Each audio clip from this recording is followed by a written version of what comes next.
New patch, new abyss. Finally, the infamous Wenut is gone, and with him, the annoyingly frequent invulnerability windows in the abyss. For now. In fact, while this new abyss features 2 bosses in floor 12, they are rather below average in terms of how they can annoy you with BS mechanics, and for the most part, they are damage sponges you can easily take down with good enough rotation damage. The good thing is that these 2 bosses are both on the same side, the first one, so that means you can just throw your best single target damage units on that side and be completely fine. While the 2 bosses don't have particularly annoying mechanics, they do have some requirements which narrow down your team building options. Primarily, the algorithm boss needs you to trigger a catalyzed reaction for you to bypass his invisibility phase, which makes the fight much faster. There are ways to clear this boss without Dendro and Electro units on the team, but it either requires you to slowly take down the AI parts around the floor while he's invisible, or to nuke him down before that phase starts, which requires a level of damage output so high that you probably wouldn't be watching this video if you had access to. So, as a baseline, Quicken and Hyperbloom are the main options against the algorithm, which also works well with the structure of the first side of the Abyss as a whole, since they are primarily single-target focused teams that will function greatly on other chambers as well. There isn't really any advantage in trying to bring an A.S.I.M.O. unit for grouping utility on this side, even in the first chamber where there are 6 enemies in total, because the enemies there just have too much poise. So, to group them up, you'll have to resort to strategic play. The rule of thumb against groups of enemies if you don't have a grouper is that you target the more static opponents. In the first wave of the first chamber, those will be the Ruin Defenders. It's important to prioritize taking them down first, because you also don't want them to shield up and gain invulnerability frames. The Ruin Destroyer is also an option, but his HP is on the low side, so you can ignore him initially and focus on the 2 Ruin Defenders first, which will likely gang up on you pretty quickly. The Ruin Hunter flying around the place can look dangerous due to his high damage output, but in reality he will likely just die from the collateral damage you will inflict to other robots, since it continuously follows you around and stays in range of your attacks. The second wave features the 2 new consecrated beasts.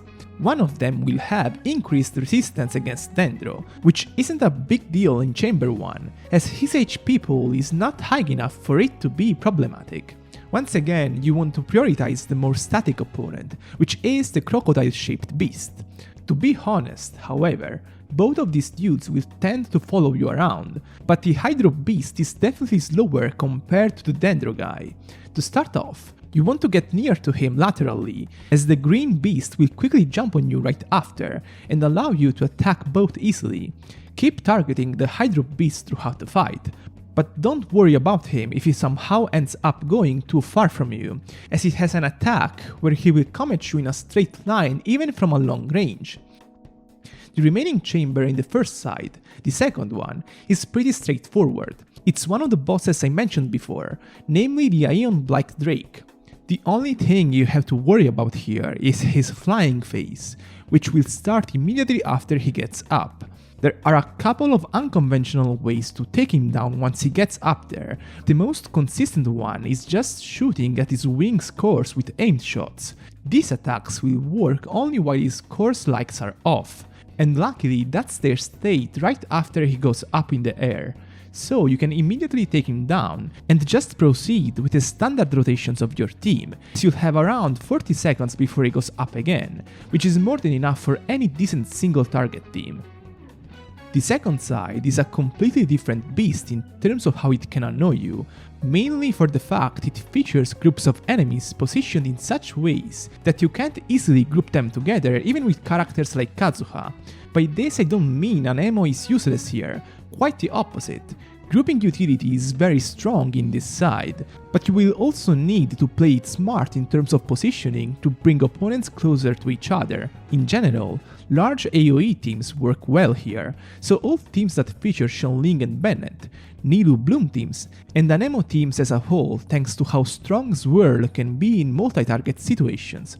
A key factor to point out here is that this side has been structured to penalize Bennett's viability as a healer on purpose. In every chamber, you'll find opponents that can use huge cryo, hydro or electro attacks, which will react with the self-inflicted pyro application Bennett's elemental burst causes on your character, and just one-shot you in many cases if you're using a character that has below 20,000 HP. Basically, you can't go through this side with a blindfold on just because you have Bennett. In the first chamber, first wave is pretty easy to handle, as it's a group of harmless fungus with low HP pools. The only enemies that could be annoying are the flying ones on the side, as they have more HP than the others, and they could also end up spreading laterally on the floor if you use moves with high stagger characteristics. The second wave is a bit more dangerous, as the Kairagi have some of the strong attacks I mentioned before in their arsenals. Moreover, a group of small samurai will also spawn on the other side of the floor. To group these opponents up, just target the Kairagi, and the samurai will come soon after. Once you've grouped these 4 opponents together, Swirl-based attacks will start dealing a lot of AoE damage, so characters like Kazuha can single-handedly mop the floor with this wave. Just be careful about damaging both of the Kairagi evenly throughout the fight, as either of them will enter a powerful berserk state if the other one dies. The third wave is the most dangerous, as it features the Scorpion Beast we all learned to hate during the 3.4 Abyss, and the new Dendro Beast alongside him. Absolutely prioritize taking down the Scorpion, as his attacks are just incredibly dangerous and annoying. His range is so wide that he might end up trapping you near the wall if you don't pay attention. A basic strategy is to take advantage of elemental burst iframes to dodge their initial attack barrage, and then go all out against the Scorpion after he's done with his underground attacks. Second chamber is annoying for similar reasons. This one features the new Hilichurs in the first wave, which are about as resistant as the big Lavashurs in terms of poise, despite not being anywhere near as big. Are also spread out pretty far from each other, so even a properly placed Kazuha hold skill won't group them up. Moreover, they have long-ranged attack phases that last around 10 seconds, so you can just bet on them coming near you right off the bat. A strategy I've found useful is to just push one of the Hilichurs on the side with sword charge attacks. 2 staggers of that kind will bring him close enough to the others that Kazuha will be able to group them all together. If you're not using an A.S.I.M.O. grouper, honestly just try to target 2 of them, and odds are the third will join the gang after a while, since these Hilichurs also have an attack where they just run at you with their scythes. These attacks have hydro typing, so once again they will deal a lot of damage to you if you're using Bennett. The second wave features Eremites, opponents we've seen a lot of times in the past few Abyss cycles. There are several kinds of Eremites, and a few of them will just stay put on one spot for long durations. In this case, it's the Eremites on the side, so target either of them and wait for the other 2 to come near before starting your rotation. These opponents are very dangerous, as their attacks have a large range and are nigh unavoidable, especially when they summon their companion beasts, which will add more chaos to the fray. Iframes are key here, as 4 or 5 seconds of cumulative invulnerability while your AoE attacks take down the beasts can make all the difference in the world during this fight. Once the beasts go down, the Eremites will get stunned, and their HPs will plummet, so they become easy prey. Basically, try to take 3 down quickly, and then focus on the last one if you haven't been able to group him up with the others during your first rotation. The third chamber is a generic triple Kenki room. Honestly, I've never found these rooms to be problematic in terms of damage you have to deal. The main problem is just staying alive and keeping the Kenkis close to each other. Again, targeting the most static one between the 3, which is generally the green one, is fine, but in reality, these guys don't have many long-range attacks, so they will mostly stay close to you. It's important to iframe or dodge the cryo explosion from the third Kenki if you're using Bennett, as that one will most likely one-shot your active character. Moreover, at the start of the fight, the Kanki on the right side will dash at your direction, and then slowly walk towards you after. If you want to prevent him ending up too far from other Kankis, just position your active character near the Kanki on the left side. Basically, AoE attacks and just paying attention to your character's HP will go a long way in making this fight doable. Now that I analyzed the chambers, let me suggest you some more teams for this abyss.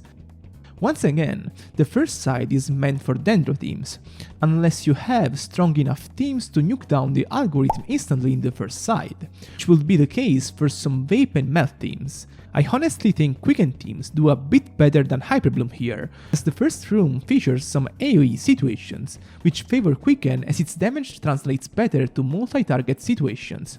Regardless, Alhaitham, Tignari, Sinnoh, Yae, Keqing Quicken, or any kind of Hyperbloom team will make quick work of either boss room and handle the first chamber easily. These teams also feature bow users such as Fischl, Yelan and Tignari, in case you needed to take down the flying boss in the second chamber. Second side prioritizes AoE, and it's quite threatening in terms of damage inflicted by opponents. So teams like Itomonoji fit quite well here, and naturally traditional top tier AoE teams such as Child International, Klee Monopyro and Xiao Hyper. Ayaka and Ganyu also work well here if you manage to position yourself in a way you can group up opponents consistently, and even weaker AoE teams, such as Deia Monopyro, will prove to be unexpectedly effective in this context. I'm done for today. As always, if you enjoyed the video, make sure to leave a thumbs up and subscribe. See you next time!